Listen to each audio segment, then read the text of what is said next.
My real name, I was Jakob, and I'm from Switzerland. I grew up on a farm high up in the Swiss mountains. I was not into spiritual life. I was not into religion. I was kind of atheist. Yeah, my religion that time was more cannabis. And I was messing up my life more or less. And in my free time, I was just into music and into drug myself every day. If I live more like this, how it will end up. I don't remember how this book came in the house. And that book just hit me. There's an existence beyond life. This was knowledge I never heard before. I got hit. It really hit me so much.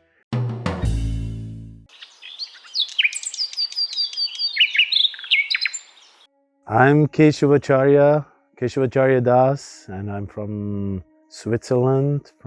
I live in the Swiss Himalayas. What was your real name, if you could share with us?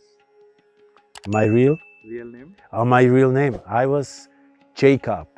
And yeah, that's almost a real traditional Swiss name, or even from the Bible.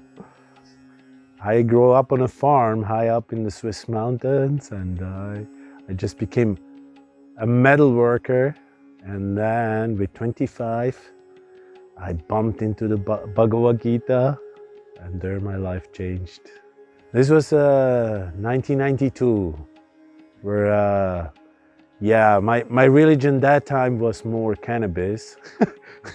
And I was messing up my life more or less. And but then really I bumped into a Bhagavad Gita, into a Krishna devotee. And yeah, they actually confronted me with life, with my life I did. Yeah, this was a major turn in my life. I was kind of upside down. And the Bhagavad Gita and the whole Vedic wisdom, it put me back. It put me back in my life. I understood that whatever I do comes back to me. And I don't want to, and I learned about reincarnation, and I thought, oh, wow, again. And I'm preparing my future. And I was scared of what would be my future. And so I really started to think in my life. Okay. So what kind of education you had? Schooling, college, anything? No, I didn't went to college, just normal school. Okay. And then like in Switzerland, there is not so many go to like university and like that. So normal school, and then I learned really as a metal worker, and I grew up on the farm. I would do buildings, metal buildings, put them up, like the construction, and yes, and in my free time I was just into music and into drug myself every day, like stupidly actually. And how you came to know about Bhagavad Gita and ISKCON per se? First, I just found one book in my house, and I don't remember how this book came in the house. Maybe my girlfriend that time, she brought it. And it was a beautiful book, The Science of Self-Discovery. And that book just hit me. It hit me so much because I was not into spiritual life. I was not into religion. I was kind of atheist, but when I read about reincarnation and the whole philosophy about the soul, the eternity of the soul, I got hit. It really hit me so much. And I was start to think about my life a little more, like, what if I live more like this, how it will end up. And so the Bhagavad Gita just gave me a reality check that there is more to life. Because it was like, I was not thinking about it, about the future and everything. I was just living and trying to enjoy life, but But then the thought about, oh, there's an existence beyond life.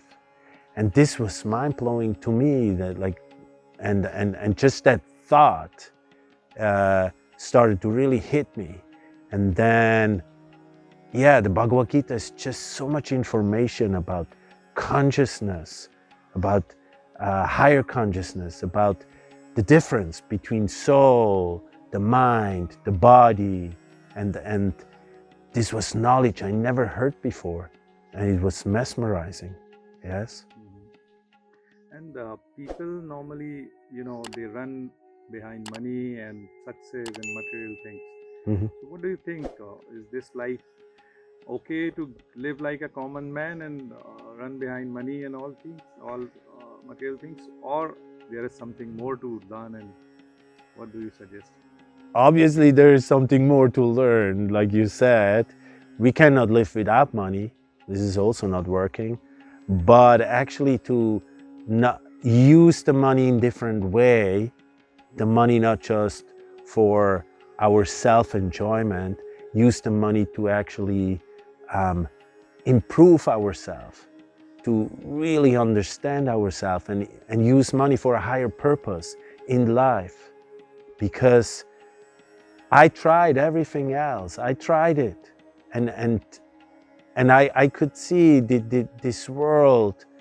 I was not happy because the world, even this was in the 90s, and even there, I was not happy what's going on this planet.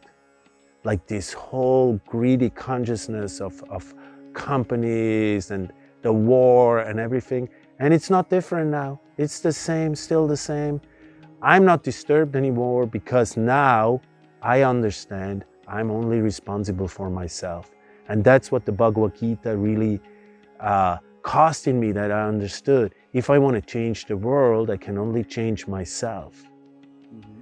And this is heavy. It was heavy for me in the beginning, because I didn't want to let go of certain things. Like, for example, I didn't want to become a vegetarian, but I understood if I don't like that animals are killed, then I have to change myself. I have to change. And so I tried it. And it took me only 1 year to understand there is a better lifestyle to what I was doing. Yeah. So do you do it, do you associate with ISKCON full time, or you do something outside the world to earn money? Yes, I have a guest house. I took over the house of my parents. It's a guest house high up in the Alps, and it was a farm. And I customized everything, I changed everything. Now we have a retreat center where we do retreats, and we do spiritual retreats, yoga retreats, and sometimes I have just tourists who come. And so I earn money, but I'm using this money actually for spreading deeper spiritual knowledge to the society, because that's just my calling. This knowledge helped me to change myself so much. I just want to share with the world. I think the same what you're doing. That's the same reason. Okay. So since how many years you are associated with Krishna consciousness? I know it now over 30 years. 30 years. I was 18 years living as a monk, as a brahmachari in Zurich, Temple Zurich, and then in a temple in New York. And in New York, I found my calling as a musician, as performing spiritual art, spiritual music. And I was 15 years just on the road from city to city and doing Kirtan, doing bhajans, mostly in the yoga society, and but just sharing spiritual life through music. That's my calling. So how is your life now? Have you changed your life completely? I changed my life completely like 30 years ago, and I'm still changing it inwards. Mostly it's a change inwards. It's not so much the outside. Outside we may do almost the same, but it's a real change inside where we learn to actually become free of anger, of envy, of just greed, where we learn actually to be in gratitude to God's nature and all situations, see that there is a higher purpose behind. And in that sense, every day, every year is a new change in my life. It's an ongoing process with just everything else than boring. Do you have any message to other Westerners or say anyone in the world to live a better life? What did you learn in here and you want to share?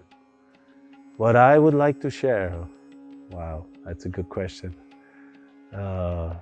Just that we use our time to really question ourselves, to really question the society, to question where we are, and to dig deep into even the past of this wonderful planet, of this history we have, because there are so many great personalities in our past, and I think we ignore them just now in this age of digitalization, of all this, so much knowledge which is here. But if we really go back into the past and look what great personality already did, we could learn so much from them. It's not that we actually have to find out something new. We should actually just search for what already is here. It was always here, and if we really dig a little bit deeper and go into the spiritual cultures of the past, of the history, we will find the deepest jewels. And especially here in the Vedic tradition, there's so much, but it's also in other spiritual tradition. And this is my advice, that let's learn from them who were already here.